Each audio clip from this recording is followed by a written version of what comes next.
The final award the President gets the opportunity to select this year was even more difficult. When I was told that the Selection Lifetime Achievement Award was that of the President, I was honored and moved. I have been in string band since I was 11 years old and have met and learned of many people who have made major impacts on this great tradition. I spoke to a few close friends and asked if they had any ideas on who they would pick if they had this privilege.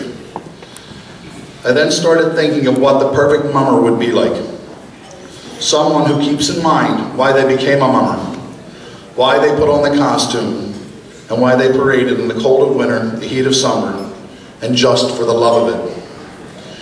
Who is that person who for years and years kept the real meaning of being a mummer, not just in his heart, but showed it in everything he did? Who is that person who cares about his fellow members like they are family? Who is that person who helps keep the family tradition of mummery going strong and encouraged his sons and their daughters to follow in his footsteps? Did it have to be a person who leads a band or directs the music and teaches the drill? After a lot of thought, I chose a gentleman who has been at this crazy way of life for nearly his entire life. He is a dedicated family man who is getting ready to celebrate his 60th wedding anniversary in July.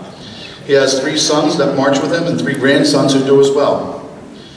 Even after he took ill back in 1980, he found his way back and still to this day attends every rehearsal of the Quaker City String Band, and at the age of 91 climbs the steps to the 2nd floor for rehearsal on Wednesday nights. He became Quaker City's first and only good and welfare representative, always looking out for the others with phone calls, showing up at their door, or sending get well cards. He is known for the phrase, sign the card. Up to this day, he is still concerned about every member and their families as much as he was 30 years ago. This is why I became a mummer, to enjoy the family, the friendships, and support we give to each other. Don't get me wrong, I love wearing the costume and playing my saxophone, but none of that would be worth the time and effort, money, and stress if it were not for the good and welfare we share. This gentleman at the ripe age of 91 still remembers why he became a mummer. If we all cared just a little bit more about each other than we do about a piece of wood with brass plates on it, we would all be better mummers and better people for it. For these reasons, I choose Mr. Jim Fox Sr. as this year's Lifetime Achievement.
Excuse me, for picking my name out.